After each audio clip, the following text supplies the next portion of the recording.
سر سید علی شروع بات کر رہے ہیں، اللہ علی صاحب بات کر رہے ہیں؟ جی جی، آپ کہاں سے بات کر رہے ہیں سید صاحب؟ جی جی سر میں بات کر رہا ہوں پاکستان سے، پاکستان کس جگہ سے؟ فیصل آباد سے۔ جی جناب، حکم۔ اچھا سر، میں نے آپ سے پوچھنا تھا کہ وحدت الوجود اور صوفیہ کا یہ جو نظریہ ہے وحدت الوجود کا، کفر تو کفر کفر اس کے اوپر آپ کفر۔ کا موقف ہے؟ اس کے اوپر میں کیا کروں؟ اس کا کیا موقف ہے آپ کا اس پہ؟ یہ کفر ہے، عین کفر ہے۔ اور صوفیہ کے بارے میں ائمہ کی کیا تعلیمات ہیں؟ ائمہ علیہ السلام نے فرمایا، امام جواد علیہ السلام کی حدیث ہے کہ جہاں بھی کسی صوفی کا ذکر ہو اور آپ لعنت نہ بیچیں تو آپ پہ اللہ کی غضب ہے۔ اچھا، ہم، صحیح صحیح جی۔ صحیح صحیح۔ اور اور بات تھی کہ یہ قمع زنی کے بارے میں آپ کا کیا موقف ہے؟ دیکھیں، قمع زنی یہ ہے کہ احادیث شریفہ میں یہ ہے کہ اہل بیت علیہم الصلاۃ والسلام، بالخصوص امام حسین علیہ السلام کی مصیبت میں بے قراری کا اظہار کرنا، جزا کا اظہار کرنا نہایت ہی مؤکد ہے۔ جو بھی چیز اس کا اطلاق ہو بے قراری، مثلا احسان بالوالدین، احسان بالوالدین یہ مستحب ہے، تو بالوالدین احسان۔ اب اس کی کوئی ایک خاص شکل تو نہیں ہے کہ آپ والدین پہ احسان کریں، والدین کو حج پہ لے جائیں یہ احسان ہے، ویسے نہیں ہے حج پہ لے جانے کے تو آپ اس کو کیا کریں، ان کے لیے کھانا بنائیں، ان کے گھر تمیز کرنا ہے، یہ سب احسان بالوالدین ہے، ٹھیک ہے نا۔ ادب سے پیش آئیں، کوئی کچھ نہیں کر سکے ادب سے پیش آئیں، ٹھیک ہے نا۔ کسی کے پاس پیسے کم ہیں تو وہ والدین کے لیے کیا کرے، کپڑے خریدیں، نئے کپڑے خریدیں، تو یہ احسان ہے۔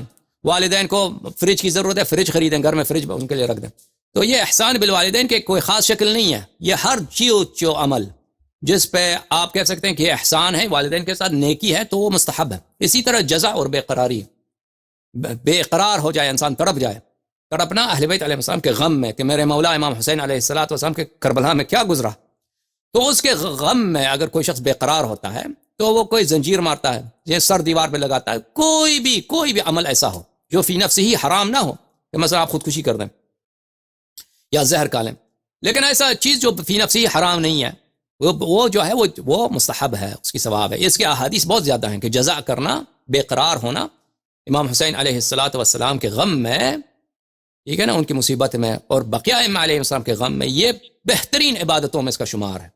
لیکن انسان کی نیت یہی ہونی چاہیے، دکھاوے کے لیے نہ ہو کہ میں بھئی لوگ دیکھ رہے ہیں کہ میں اس طرح زنجیر ماروں، ٹھیک ہے نا۔ غم میں مصیبت میں حضرت زینب سلام اللہ علیہا کی بے بسی کے لیے، اس کے لیے بے بس ہو جائے انسان، سر کو دیوار سے مار دے، شیشے کو پکڑ کے سر پہ مارے، زنجیر کو پیٹھ پہ مارے، تو یہ سب مستحب ہے۔ اس کے احادیث بہت زیادہ۔ اور جناب، اچھا، اب ایک اور بات تھی کہ پاکستان میں ایک بڑا مسئلہ کھڑا ہوا ہوتا ہے کہ طاغوت اور جمہوری علماء اور جمہوریت کے خلاف ائمہ کی تحریکیں اور اس طرح کی بات، تو اس پہ آپ جمہوریت کے کیا خلاف؟ نظریہ؟ جمہوریت کے خلاف؟ کون سی جمہوریت بھائی؟ یہ جو پاکستان میں اصل میں مسئلہ ووٹ دینا کے اوپر کافی مسئلے چل رہے ہیں، یہ گلگت بلتستان میں یہاں تک کہ 4 بندے بھی مر گئے تھے اسی 2017 کے الیکشن میں، اچھا، کہ ووٹ دینا تھا، کیونکہ پاکستان میں ایک جواد نقوی صاحب نے ایک او بھائی، جواد فتویٰ نقوی دیا کو تھا کیا جناب۔ آتا ہے؟ یہ لوگ اجہل الناس ہیں، ان کو کچھ بھی نہیں معلوم بھائی، یہ جاہل ترین جاہل سے جاہل ہیں بھائی، ان کو کیا معلوم، ان کی باتوں کو چھوڑیا، یا علی مدد۔ آپ مجھے نہیں معلوم کہ ووٹ پہ ان کا کیا جھگڑا ہے، لیکن آپ کو میں یہ بتاؤں، یہ کوئی شرعی حکم نہیں ہے کہ آپ کو ووٹ دینا آپ کے لیے جائز ہے یا جائز نہیں ہے۔ السلام علیکم بھائی صاحب، بات کریں بھائی۔ السلام علیکم۔ علیکم السلام، کہاں سے فون کر رہے ہیں بھائی؟ جی میں امریکہ سے بات کر رہا ہوں، کیسے ہیں؟ امریکہ کس شہر سے؟ شکاگو سے۔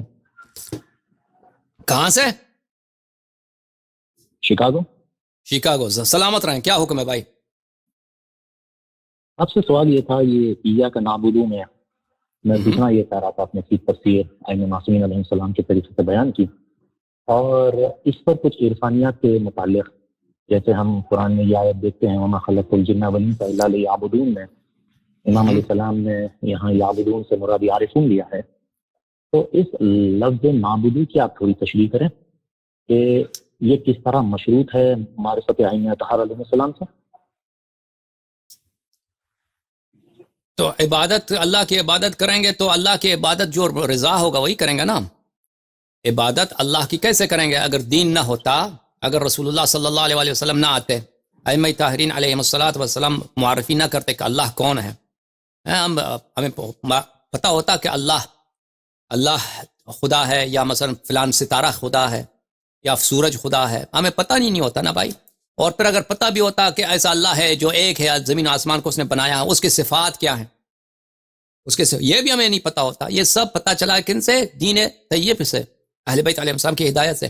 پھر وہ خدا وہ نہیں چاہتا کہ ہم جس طرح ہماری مرضی ہو اس کی عبادت کریں، وہ اس طرح چاہتا ہے جیسے اس نے کہا ہے، جیسے اس نے فرمایا ہے، اس طرح اس سے بات کریں، اس طرح اس سے خطاب کریں، اس طرح اس کے سامنے خضوع و خشوع کریں، سجود کریں، رکوع کریں. تو یہ سب باتیں جس طرح اللہ نے کہا ہے. یہ کہاں سے پتہ چلتا ہے؟ یہ اپنی ہماری ذہن تو اس کی طرف اس کا کشف نہیں کرتا نا کہ کیسے اللہ. یہ تو رسول اللہ صلی اللہ علیہ وسلم نے بتایا کس طرح اللہ کی عبادت کرو.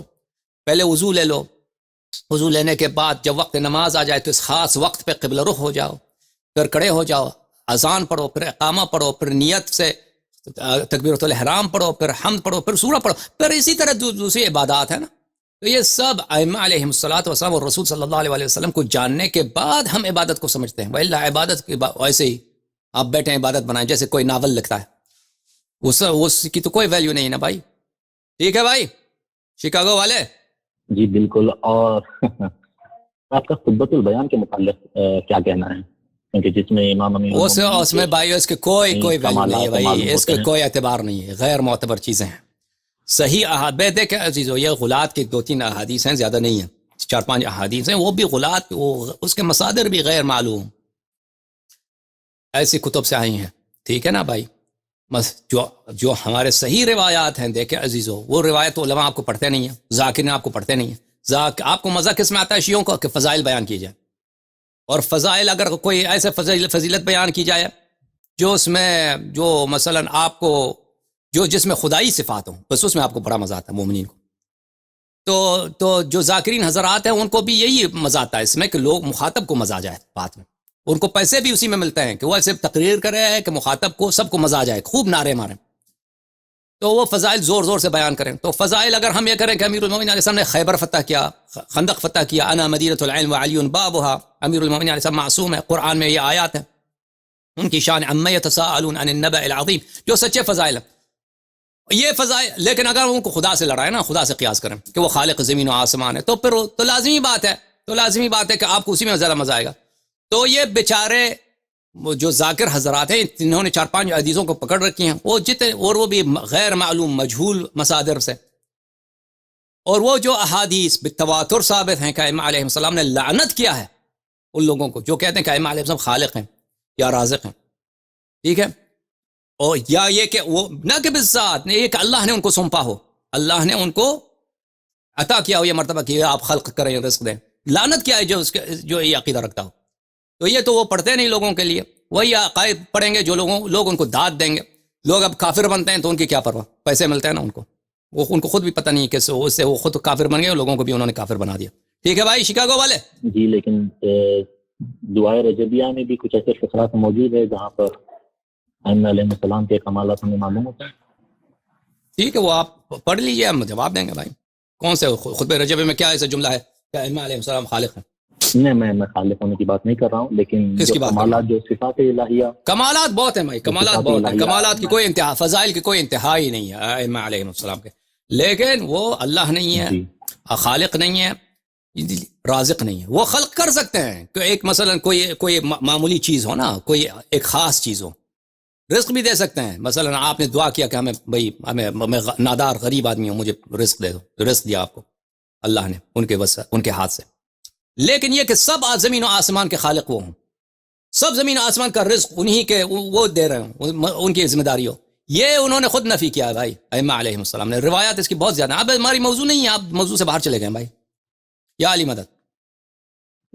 یا علی مدد. خدا حافظ.